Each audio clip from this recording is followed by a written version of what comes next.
50 గ్రామీణ జిల్లా పరిషత్ పాఠశాలల్లో 9వ తరగతిలో ప్రథమ ద్వితీయ స్థానాలకు ఎంపికైన ఈ సంవత్సరం 10వ తరగతి చదువుతున్న ఇతర అమ్మాయిలకు 5,000 రూపాయలు ప్రథమ పారితోషికంగా 3,500 ప్రథమ పారితోషికంగా ఇవ్వడం జరుగుతుంది. ఇలాగ మనం 17 జిల్లాలు టోటల్ గా మనం ఎరస్ట్రోయల్ ఆంధ్రప్రదేశ్ లో చేయడం జరిగింది. నెక్స్ట్ ఇయర్ ఆంధ్రప్రదేశ్ మొత్తం అంటే తెలుగు రాష్ట్రాలు ఆంధ్ర ఇటు తెలంగాణలో అన్ని జిల్లాల్ని కవర్ చేయడం జరుగుతుందని చెప్తున్నాను. బిజినెస్ కాకుండా మన గ్రామీణ రైతులకు ఏ విధంగా ఉపయోగపడాలి, గ్రామీణ బాలికలకు ఏ విధంగా ఉపయోగపడే ఉద్దేశంతో ఈ గ్రామీణ బాలికల పురస్కార్ అవార్డ్స్ కార్యక్రమం స్టార్ట్ చేయడం జరిగింది.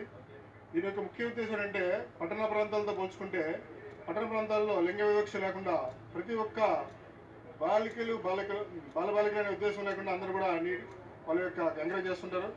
కానీ ఈ విలేజెస్లో ఇంకా కొన్ని ఏరియాల్లో ఆ వివక్ష అనేది కనబడుతుంది.